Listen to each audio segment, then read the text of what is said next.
नमस्कार, फाइटर समाचार में आपका स्वागत है। पेश आज 12 नवंबर शनिवार शाम 7 बजे राजस्थान की खास खबरें।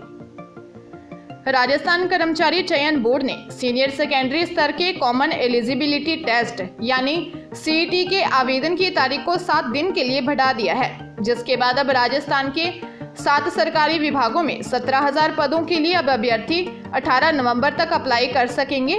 इसके बाद फरवरी में पात्रता परीक्षा का आयोजन किया जाएगा। बोर्ड के सचिव सुनील पूनिया ने बताया कि तकनीकी कारणों से अभ्यर्थी सीईटी के लिए आवेदन नहीं कर पाए थे। ऐसे में बोर्ड ने तकनीकी सुधार के साथ ही आवेदन की तारीख को आगे बढ़ाया है। बता दें कि राजस्थान में पहली बार फरवरी में सीनियर सेकेंडरी स्तर के लिए कॉमन एलिजिबिलिटी टेस्ट यानी सीईटी होगा। ऐसे में जो भी उम्मीदवार सीईटी के लिए आवेदन नहीं करेगा वह भविष्य में होने वाली वनपाल, छात्रावास अधीक्षक, लिपिक ग्रेड सेकंड, कनिष्ठ सहायक, लिपिक ग्रेड सेकंड, जमादार ग्रेड सेकंड और कांस्टेबल के लिए निकलने वाली भर्ती के लिए पात्र नहीं होगा। टोंक जिले में करीब 2 महीने पहले कुछ लोगों ने विवाहिता का किडनैप कर लिया और नशीला पदार्थ खिलाकर करीब 1 महीने तक गैंगरेप किया। पीड़िता करीब 1 महीने बाद आरोपियों के चंगुल से छूटकर घाट थाना पुलिस के पास पहुंची और आप बीती बताई। सोप पुलिस ने पीड़िता के बयान दर्ज कर परिजनों के हवाले कर दिया। पीड़िता पिछले 22 दिनों से न्याय के लिए भटक रही है, लेकिन पुलिस ने अब तक आरोपियों को गिरफ्तार नहीं किया है। पीड़िता ने अब परिजनों के साथ कलेक्टर के समक्ष न्याय की गुहार लगाई है। पीड़िता ने बताया कि वह घटना से कुछ दिन पहले अपने ससुराल से पीहर आई थी। 16 सितंबर की सुबह करीब 4 बजे दैनिक दिनचर्या के लिए निकली थी। उसी दौरान पहले से ही घर के बाहर खड़े 7 से 8 लोग उसका मुंह बंद कर कार में किडनैप कर धुआंकला गांव ले गए, जहां नशीला पदार्थ खिलाकर एक मकान में कई दिनों तक बंधक बनाकर उसके साथ गैंगरेप किया गया। कलेक्टर चिन्मयी गोपाल ने बताया कि अभी मामले की डिटेल जानकारी नहीं है, पता करके आगे की कार्रवाई की जाएगी। कोटा ग्रामीण के कैथून इलाके में प्रेमिका और उसके परिजनों से बदला लेने के लिए आरोपी ने एक मजदूर की हत्या कर दी। जिस मजदूर दशरथ सिंह सन्नाटा की हत्या कर जंगल में लाश फेंकी गई थी, उसके आरोपी को पुलिस ने गिरफ्तार कर लिया है। आरोपी तोलाराम की दशरथ सिंह से कोई दुश्मनी नहीं थी, वह उसे जानता भी नहीं था। सिर्फ अपनी प्रेमिका और उसके घर वालों से बदला लेने के लिए तोलाराम ने दशरथ सिंह की हत्या कर दी। पूछताछ में यह बात सामने आई है। सीआई महेंद्र कुमार मारू ने बताया कि गुरुवार देर शाम को ढाड़ देवी माता मंदिर के जंगलों में कोटा के केशवपुरा के रहने वाले मजदूर दशरथ सिंह की लाश मिली थी। सीसीटीवी फुटेज और तकनीकी सहायता से जांच के बाद दशरथ सिंह केशवपुरा से ऑटो में व्यक्ति के साथ जाता नजर आया। पहचान शुरू की तो उसकी पहचान कनवास निवासी तोलाराम के रूप में हुई। सख्ती से पूछताछ करने पर उसने हत्या की बात कबूल की। आरपीएससी की ओर से सीनियर टीचर प्रतियोगी परीक्षा 2022 का आयोजन 21 से 27 दिसंबर तक किया जाएगा। परीक्षा में आवेदन फॉर्म में करेक्शन के लिए 14 नवंबर तक अप्लाई कर सकते हैं। आयोग सचिव HL अटल ने बताया कि 8 विभिन्न विषयों के कुल 9,760 पदों के लिए आयोजित होने वाले इस परीक्षा के संचालन के लिए आयोग द्वारा विषयों को 3 ग्रुपों में बांटा गया है। निर्धारित कार्यक्रमानुसार ग्रुप ए की परीक्षा के तहत 21 दिसंबर को प्रातः 9 से 11 बजे तक सामान्य ज्ञान तथा दोपहर 2 से 4:30 बजे तक सामाजिक विज्ञान विषय की परीक्षा का आयोजन किया जाएगा।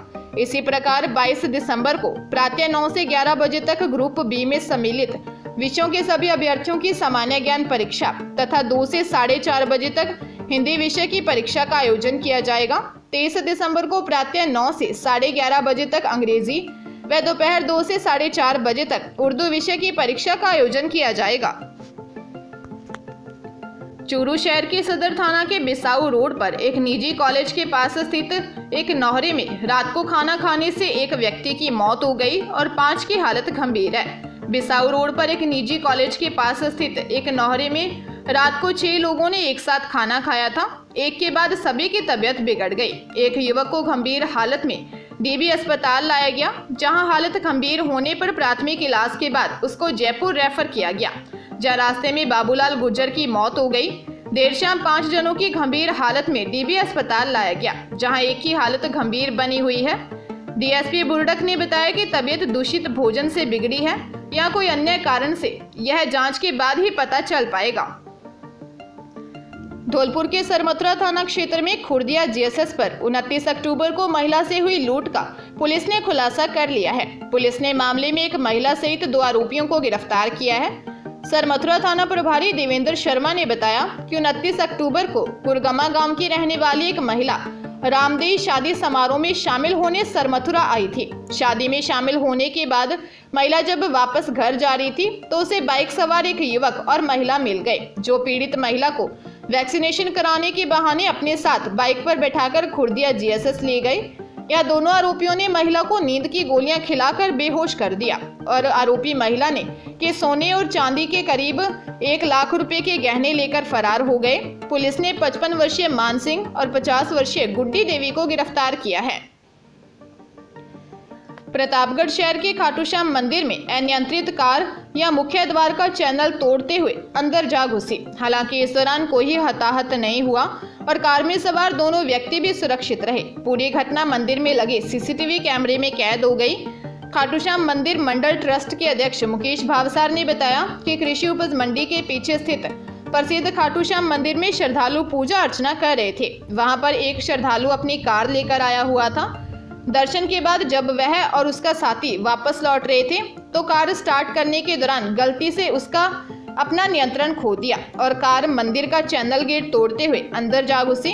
गनीमत रही कि भगवान की मूर्ति के सामने कार जाकर रुक गई। इस घटना के दौरान मंदिर में कुछ श्रद्धालु भी मौजूद थे, हालांकि सभी बाल बच गए। बीकानेर जिले के गजनेर में फर्जी ज्वाइनिंग लेटर से गजनेर सीएचसी में जीएनएम के पद पर नौकरी लगने का खुलासा हुआ है। लापरवाही देखिए, प्रभारी ने दस्तावेजों की जांच तक करना उचित नहीं समझा और उसे ज्वाइनिंग दे दी। जिले में मई में 700 जीएनएम की अस्थायी भर्ती हुई थी। इस दौरान भरतपुर का रोहिताश गजनेर सीएचसी का ज्वाइनिंग ऑर्डर लेकर प्रभारी के पास पहुंचा। ऑर्डर देख प्रभारी ने ज्वाइन करा दिया। उसके दस्तावेजों की जांच नहीं की गई क्योंकि वह सीधे ज्वाइनिंग लेटर लेकर आया था। फर्जीवाड़ा उस वक्त सामने आया जब वह अपने वेतन के लिए प्रभारी से मिला। वेतन बनाने के लिए उससे नियुक्ति संबंधी जरूरी दस्तावेज मांगे तो उसने नहीं दिए। युवक पर संदेह होने पर प्रभारी ने गजनेर थाने में फर्जी तरीके से नौकरी लगाने का मुकदमा दर्ज करवा दिया। पुलिस ने कुछ ही देर बाद उसे गिरफ्तार कर लिया। युवक गजनेर थाना क्षेत्र में ही मेगासर गांव में 1.5 साल से श्री रूप सिंह जी के नाम से क्लिनिक चला रहा है। झालावाड़ जिले के बकानी में अज्ञात व्यक्ति ने सेंट्रल बैंक ऑफ इंडिया के सामने खड़ी बाइक के बैग से 1.5 लाख रुपए निकाल लिए। पीड़ित बद्रीलाल तंवर निवासी गिरधरपुरा ने बताया कि वह अपने घर से 2,30,500 रुपए लेकर जमीन लेने के लिए एम्प के सोयत जा रहा था। उसी दौरान उसने Bakani central bank of India में 78,000 रुपए जमा कर 2,000 रुपए अपने घर खर्च के लिए अलग से निकाल लिए। बाकी 1.5 लाख गाड़ी के बैग में रखकर गाड़ी घुमाकर गाड़ी स्टार्ट करने लगा। अचानक फोन बजने पर फोन पर बात करने लगा। इसके बाद उसने देखा तो बाइक के बैग से रुपए का बैग नहीं था। बकानी पुलिस मामले की जांच कर रही है।